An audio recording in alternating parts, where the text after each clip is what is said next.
Everybody, I'd like to welcome you to our special council meeting for January 15th. I see that all council members are present tonight. We have Councillor Verbeek with us by Zoom. We acknowledge that this land was the traditional territory of the Three Fires Confederacy of the First Nations, comprised of the Ojibwe, the Ottawa, and the Potawatomi peoples, and of the Huron-Wendat peoples. We value the significant historical and contemporary contribution of local and regional First Nations and of all the original peoples of Turtle Island who have been living and working on the land from time immemorial.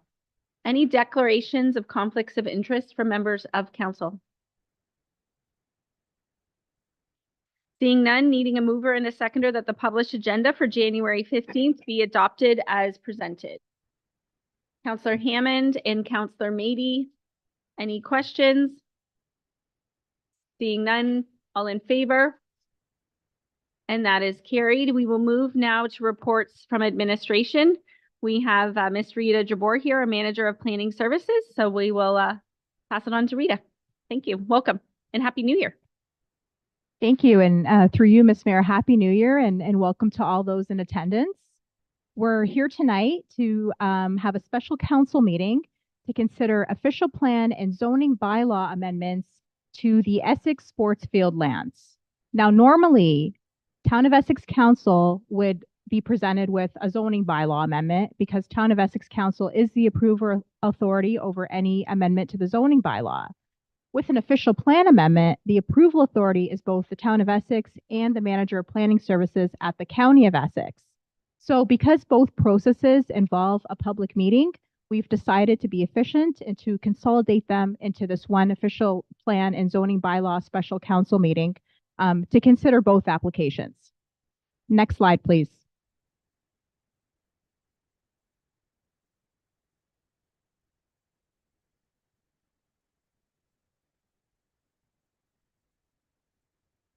We can just go to the next slide, please.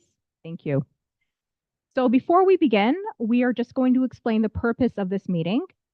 This is a statutory public meeting where council hears representations from the public regarding the merits and concerns of the applications for both the zoning bylaw amendment and the official plan amendment.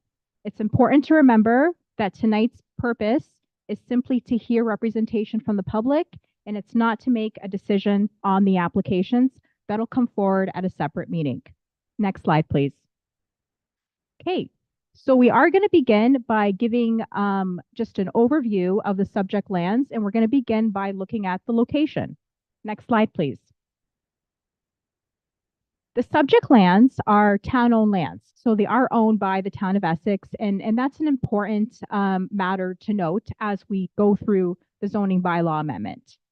They measure 27 hectares, that's approximately 66 acres, and they are a corner lot. They're located on the intersection of North Malden and Batten Side Road, just southwest of Highway number 3.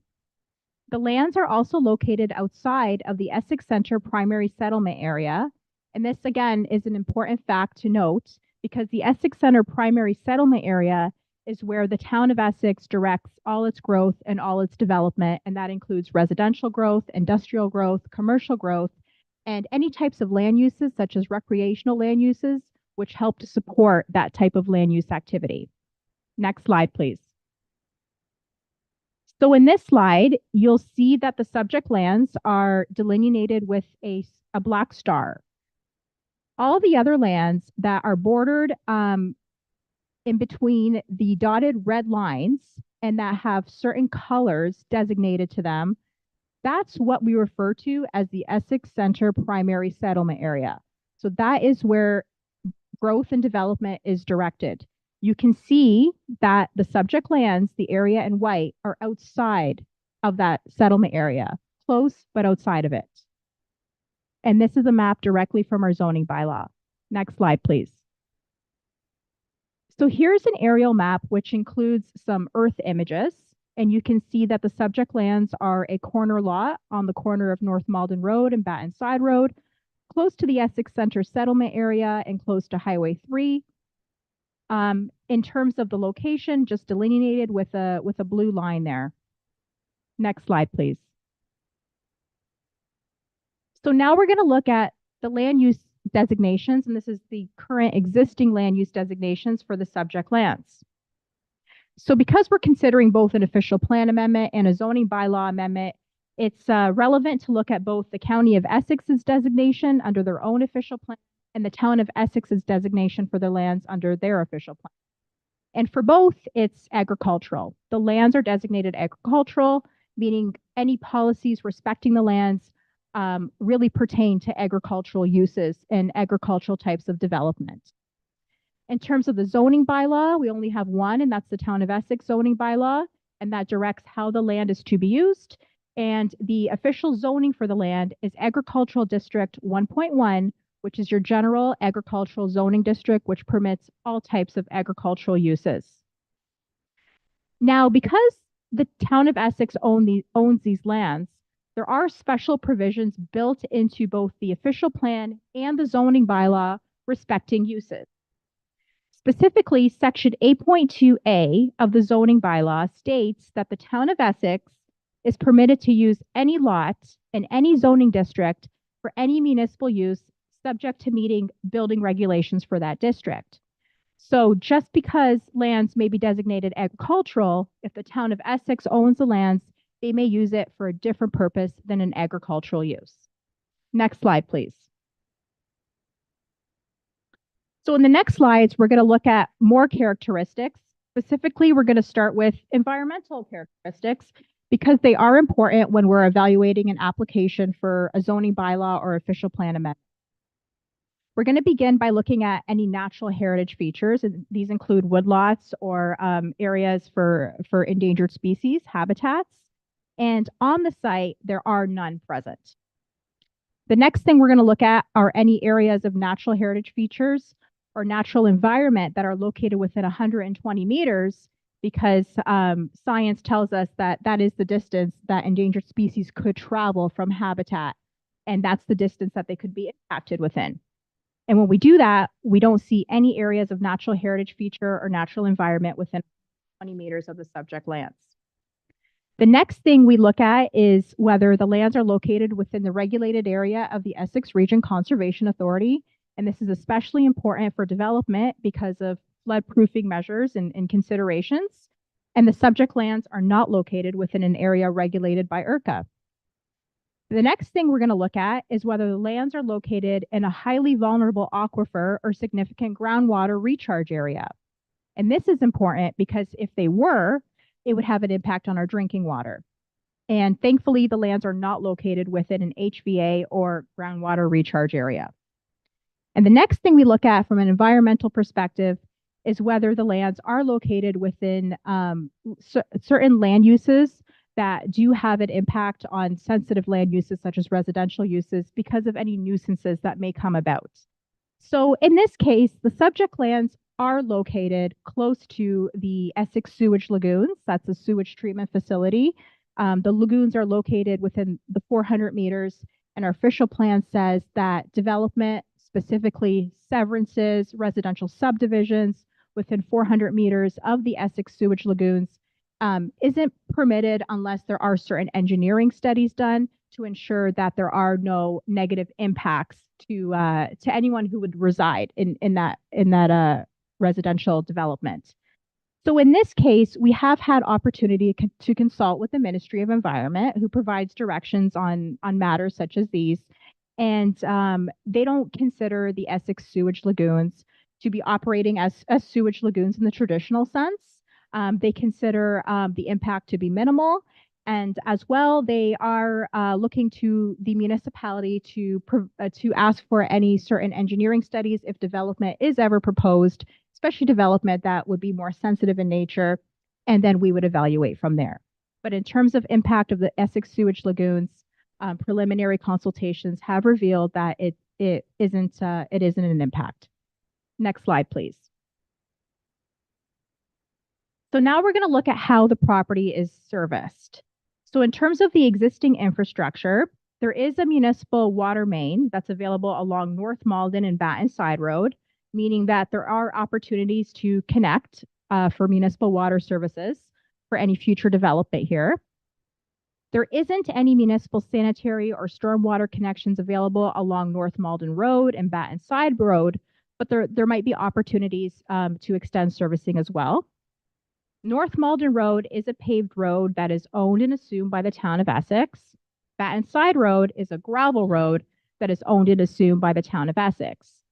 Because the roads are both owned and assumed, in terms of winter control, in terms of maintenance, the town will be responsible for both of those things. So the roads are acceptable for vehicle access. And North Malden and Batten Side Road, in terms of their classification, they are classified as local roads, meaning they are able to carry local traffic. Next slide, please. So in the next series of slides, we are going to look at the proposed official plan and zoning bylaw amendments for the subject lands. But first, we're going to start off with a little bit of history. Next slide, please. So in terms of the lands, the town of Essex acquired the lands to develop a large-scale sports complex to serve the needs of the town and region in the early 2000s. The town is now interested in public-private partnerships through lease or land sales to finance the developments, and specifically looking for private entities to build facilities complementary to the recreational services provided by the town. So this does have an influence on the zoning bylaw amendments and official plan amendments proposed tonight. Next slide, please. So in terms of the proposed amendments, we're going to start with the amendments to the official plan. And again, this includes both an amendment to the Town of Essex official plan and the County of Essex official plan, because we are required to incorporate these lands in the Essex Center primary settlement area in order to permit growth and development in urban types of land uses. So in order to capture property within the Essex primary settlement area, we do need that amendment to the county official plan and that amendment to the Town of Essex official plan. Amendments specifically to the Town of Essex official plan are required additionally to redesignate the lands from their current designation, which is agricultural, to parks and open space, which would permit recreational types of uses. Next slide, please. Now we're going to look at the amendments to the Town of Essex zoning bylaw 1037. Again, amendments to the zoning bylaw are required to incorporate the lands into the Essex Center primary settlement area. So thinking back to that map we showed earlier with the dotted red line, we'd have to extend that to include the Essex sports field lands. But amendments to the Town of Essex zoning bylaw are also required in addition to this to redesignate the lands from Agricultural District 1.1 to a new green district, which would permit public and private recreational uses. And these amendments are necessary because they're going to dictate how the lands can be used. Next slide, please. So in the next series of slides, we're going to delve a little bit deeper into the official plan amendments and also show council and the public how it corresponds with provincial policy, County of Essex policy, and Town of Essex policy, because the Planning Act states that any decision made on a zoning bylaw amendment or Planning Act application requires conformity with provincial plans, provincial legislation, and in county and municipal policies too. Next slide, please.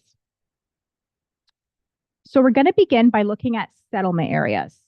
And these are two passages that are directly from the provincial policy statement that was passed in 2020 by the provincial government, in which directs land use in the province of Ontario. And this is what our official plan and the county official plan has to be consistent with. So specifically, settlement areas like the Essex primary settlement area needs to be the focus of growth and development. That's where you're going to direct any sort of financing, any sort of development opportunities for a variety of land uses. Land use patterns within settlement areas shall be based on a mix of land uses which support active transportation. And active transportation includes any form of transportation other than vehicle transportation, such as walking, such as cycling. And recreational uses support that. So in terms of the provincial policy statement with respects to settlement area development and growth and expansion, recreational types of uses would be permitted in the settlement areas. Next slide, please. The PPS, which is the acronym for Provincial Policy Statement, goes on to say that settlement area expansions, so anytime we're looking at expanding those boundaries to include more lands, shall only be permitted at the time of a comprehensive review.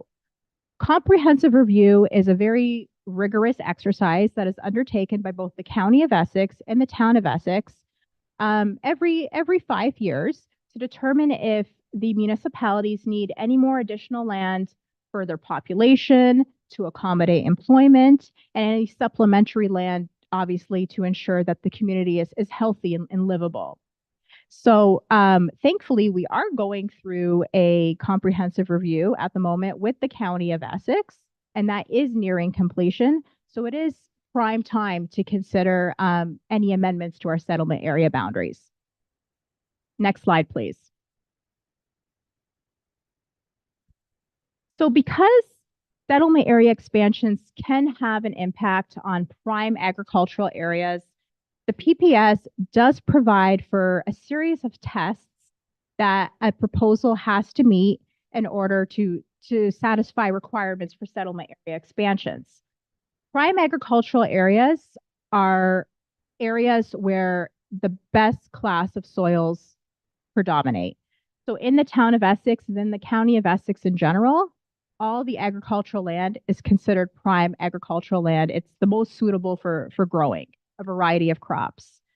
So in terms of criteria, any settlement area expansion needs to avoid specialty crop areas.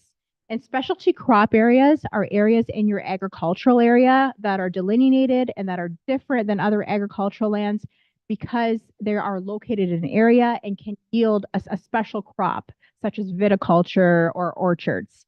The Town of Essex, although we have prime agricultural lands, doesn't actually have a delineated specialty crop area. So in terms of meeting this criteria, these lands are not specialty crops, and therefore that criteria is satisfied. The second criteria is that there can be no reasonable alternatives which avoid prime agricultural areas. And like I mentioned earlier, all our agricultural lands are prime agricultural, so there wouldn't be opportunity to expand without impacting on prime agricultural areas. So that criteria is satisfied. The third is that there has to be compliance with any minimum distance separation requirements. And we call it MDS, that's the acronym for that. And that really looks at any impact from any sensitive land use, like a residential land use or a recreational land use from an abutting livestock facility. So in this case, there aren't any livestock facilities within the area of the subject lands, and therefore minimum distance separation requirements have been met. We'll look at this again if there ever is a development proposal on these lands. And lastly, there can't be an impact on existing agricultural operations. And if there are, that impact has to be mitigated as much as possible. So in terms of the land uses proposed here, they will all be contained within the subject lands, and there will be no impact on the adjacent agricultural operations. Next slide, please. So now we're going to take a look at what the County of Essex official plan say about settlement areas. And because both have to be consistent with the provincial policy statement, they essentially say the same as the PPS. They both support and promote healthy, diverse, and vibrant areas where all residents can live, work, and enjoy recreational opportunities. That's what a settlement area has to do. Next slide, please. So specifically with the Town of Essex official plan, section 5.17 is the section that dictates policy for parks and open spaces. So we want to look at this section to ensure that the policies for parks and open spaces would be relevant to the proposal tonight. And specifically, this section states that the provision of a variety of recreational opportunities is critical to the maintenance of healthy communities in the Town of Essex. So we need a variety of recreational opportunities, and this land use designation is supposed to support that. And the town strives to ensure that sufficient recreational facilities are provided to meet leisure needs and desires of residents, businesses, and visitors to the town through the designation of lands and by land acquisition. So these lands were acquired. We're looking to redesignate them tonight because we have a deficiency of recreational lands and facilities. So in terms of the parks and open spaces, Town of Essex policies in our official plan, this amendment meets that. Next slide, please. Here are some goals from that similar section 5.17. To ensure an adequate supply of open space is maintained and acquired, which we have done here, and to ensure open space areas located in suitable locations to maximize accessibility and usefulness for all area residents. So for this point, I'm going to have you think back to that initial map, which showed the location of the subject lands, because in the next slide, we're going to talk a little bit about how it does maximize accessibility for our residents and also for County of Essex residents in general. Next slide, please. So in terms of permitted uses, the parks and open spaces policies state that active and passive parks, public and private recreational uses and facilities are all permitted in this land use designation. And as we mentioned earlier, public and private recreational uses are what is proposed in the zoning bylaw tonight. Next slide, please. So in this slide, we're just going to show how the proposal meets the criteria for the Town of Essex official plan for parks and open spaces. So again, it is going to include a variety of recreational uses, specifically baseball fields and soccer fields, as well as parks and walkways. It is going to add to a deficient supply of recreational lands, and it has been included in our recently adopted community services master plan as well. It is accessible to vehicles, pedestrians, and cyclists in Essex and county residents. And this is especially true now that works on Highway 3 have been completed and we have a safer way to access the lands without having to cross a provincial highway. And it will also include public and private recreational uses too. Next slide, please. So in the next series of slides, we're going to discuss the fun stuff, which is the zoning bylaw amendment. This is really going to speak to what's going to be permitted on this site if council approves the zoning bylaw amendment. Next slide, please. So as I mentioned earlier, our proposal tonight is that an entirely zoning district be created for this site because it really is like nothing we can fit into the existing green districts. The existing green districts are really for those small parkettes that exist throughout our town. This is for major public and private recreational facilities. Therefore, we are proposing a new Green District 1.6, which will permit specifically recreational facilities. And I have this in bold because it is going to include a new definition in our zoning bylaw. Commercial outdoor recreational facilities, again, a new land use and a new definition is going to be added to our zoning bylaw. Fairgrounds, greenways, public parks, outdoor markets, and temporary outdoor vendor sites. So you can see from the list of permitted uses that it really helps to support both the public uses of the Town of Essex as well as those private recreational uses too. Next slide, please. So here are the definitions for a recreational facility. So the Town of Essex doesn't actually have a definition for a recreational facility. It is just implied in a green district that you can have soccer fields and baseball fields, but there is no real definition. So we're proposing to clean that up and to add the definition for a recreational facility to mean a building or grouping of buildings and structures designed and intended to accommodate various forms of indoor sports and recreation, and may include, in combination therewith, one or more of the following as an ancillary use. So I have certain words bolded here, and I really wanted to emphasize that the recreational facility is indoors, and that the main purpose of the recreational facility is to house recreational uses. But as an ancillary use, you can have a daycare center. You can have indoor and or outdoor exhibition areas where performances can be put on. There can be professional studios, such as places where art classes can be undertaken, or dance classes, an entertainment lounge and a restaurant to grab a bite to eat after your workout, and confectionery shops where you can grab a drink or fries or candy while you're watching a game. And these are typical uses that support recreational facilities.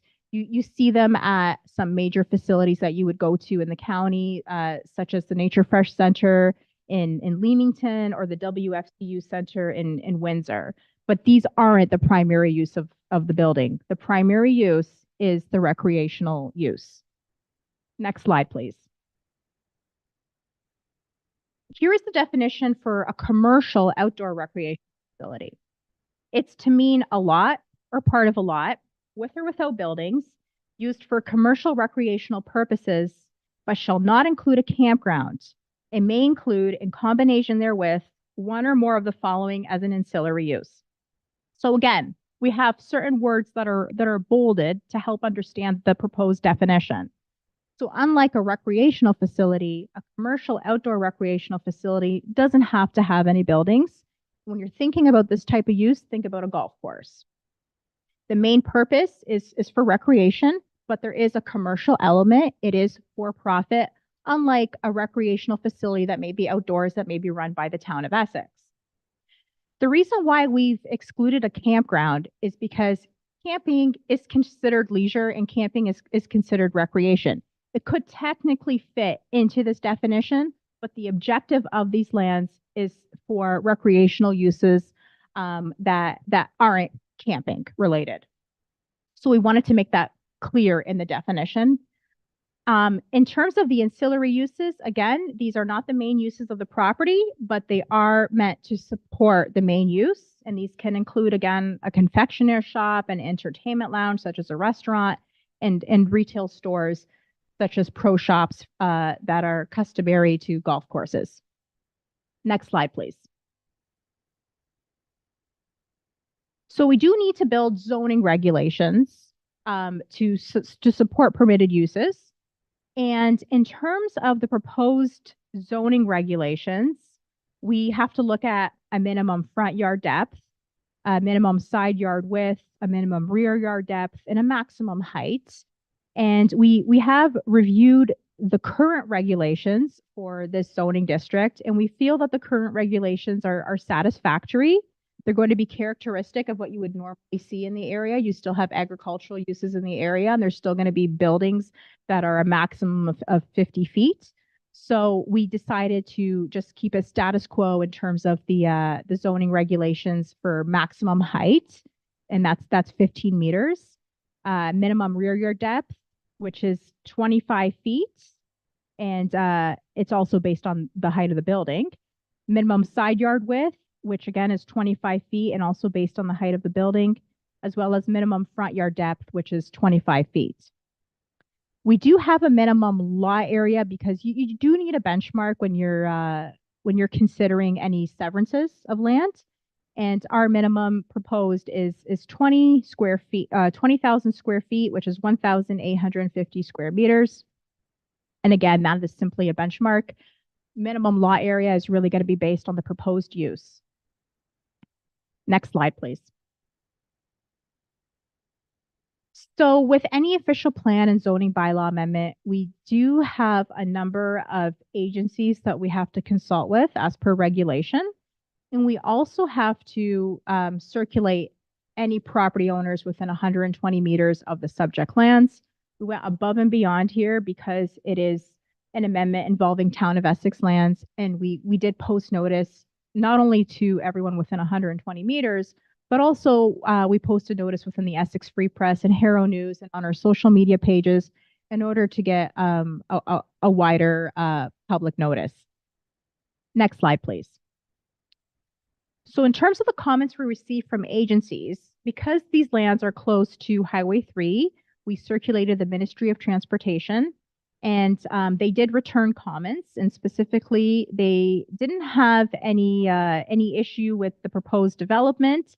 They did mention, of course, that the subject lands are located within the MTO permit control area, which means that MTO needs to be pre-consulted with if there's any development of the site, such as a new building. And of course, there are permits that any proponent would need to obtain from the MTO in excess of any Town of Essex permits as well. We also heard from the Essex Region Conservation Authority, and because the property is not affected by their development control area, they had no objection. However, they did request to be included in any future circulation of site plan control applications for primarily stormwater management review, which is typical of IRCA's role in flooding control in the region. Next slide, please. In terms of comments from the public, like I mentioned, we did circulate all property owners within a 120-meter radius who would be the most impacted by any development of the site. And we posted in the Essex Free Press, Harrow News, and Town of Essex website. We didn't receive any formal comments from the public as of Thursday, January 11th, which was the date that we finalized this presentation. But I understand that there might be persons in this meeting who wish to speak as delegates. Next slide, please. So in the final slides, we're just going to talk a little bit about next steps. What happens after this meeting? Next slide, please. Okay, in terms of next steps, administration will prepare a report and a proposed bylaw with the zoning bylaw and the official plan amendments for council's decision at the February 5th meeting, which is the next meeting of council. And this report will take into consideration any comments we hear from the public and council tonight. At the February 5th meeting, council has a couple paths they can take. They can choose to approve or deny the official plan amendment or defer their decision if they feel that further information is required, or they can choose to approve or deny the zoning bylaw amendment or defer the decision if further information is required. So they're going to be making a decision on both amendments that night. After the February 5th meeting, the official plan amendment will be submitted to the Manager of Planning Services at the County of Essex for their decision, and their decision will be posted in the local papers, and a 20-day appeal period will take effect. Now, again, this is simply for the official plan amendment. If there are no appeals to both the official plan and the zoning bylaw amendment, then the decision will be final and binding. Next slide, please. So that concludes our presentation. I'm available for any questions and comments tonight. Or for a very comprehensive presentation. We have some public presentations. If you would like to speak to council into the planning, I ask that you go back to the delegation table and turn on your mic. So we have Glenn Mills and Rob McGuire. Ron, sorry, to speak to the plan or zoning bylaw amendment. Welcome. Thank you. It's great to be here. Feel overwhelmed somewhat here. So Rob is my cousin, but he's okay with me being here. So, okay. I want to start off by saying that we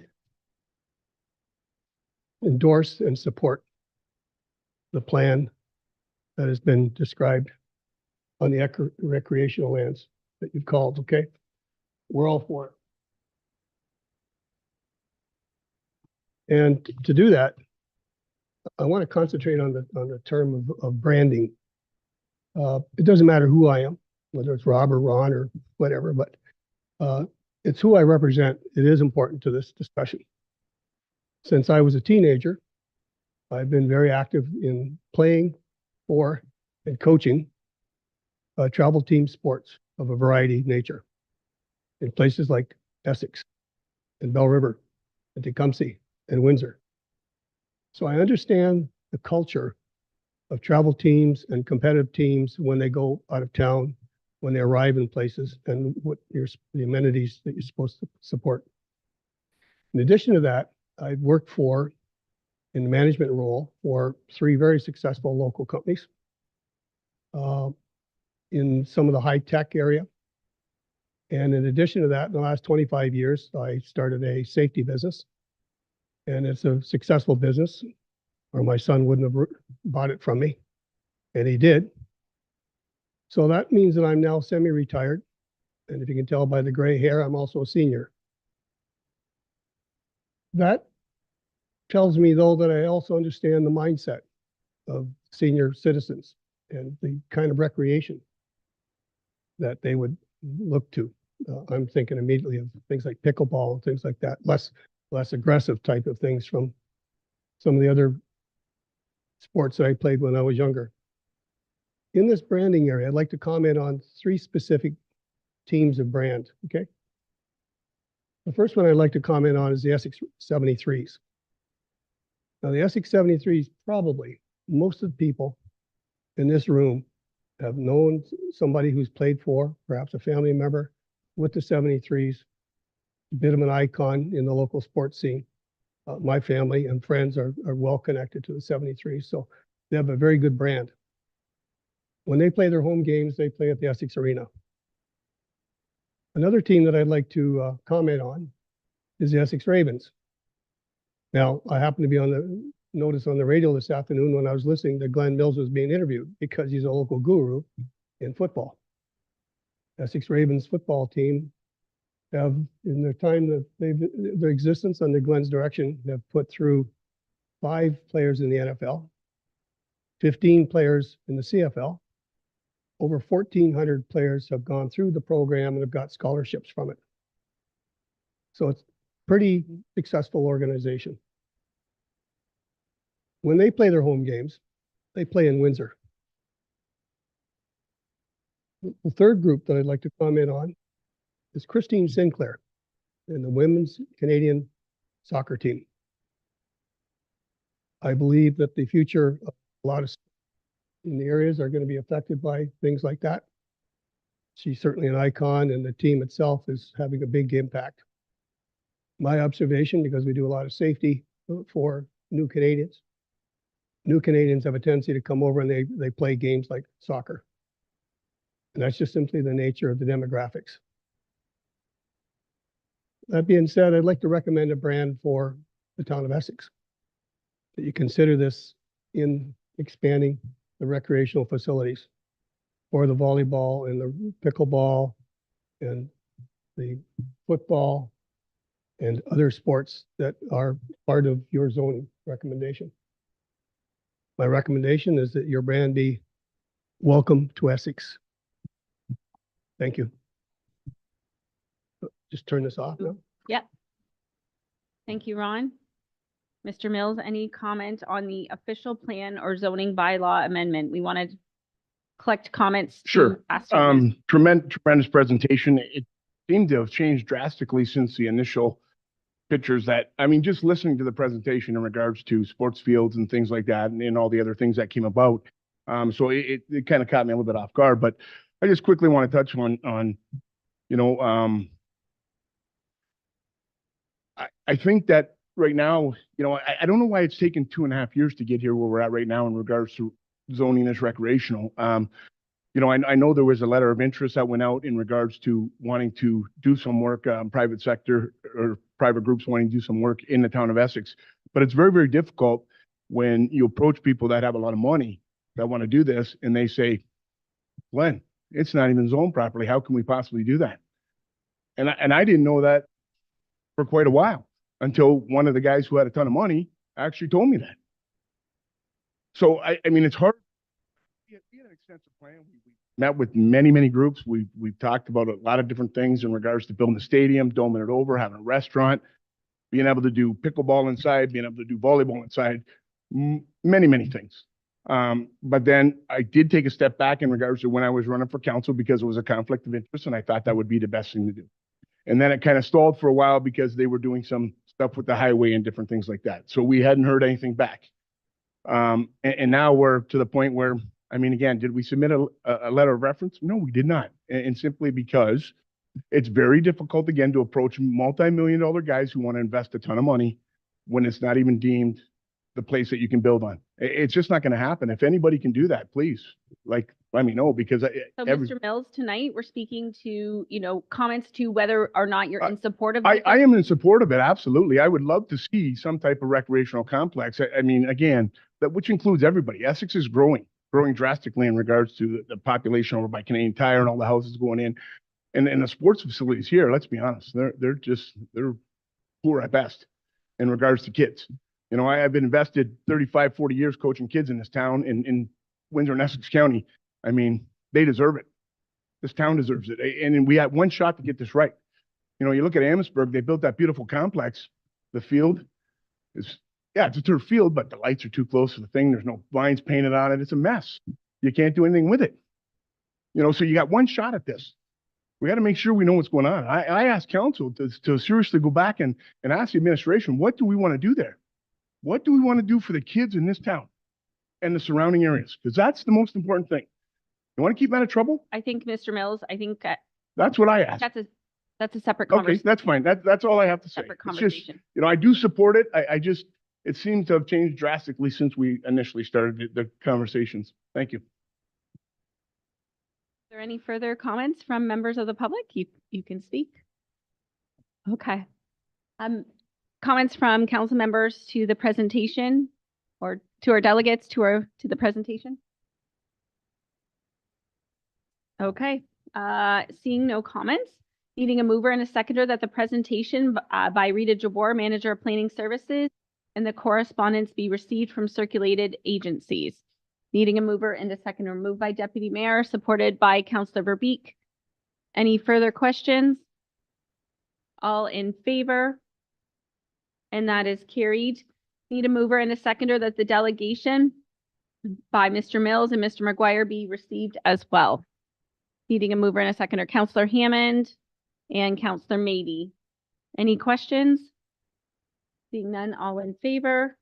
And needing a mover and a seconder to adjourn our special council meeting. Deputy Mayor Shepley, Councillor Allard, all in favor.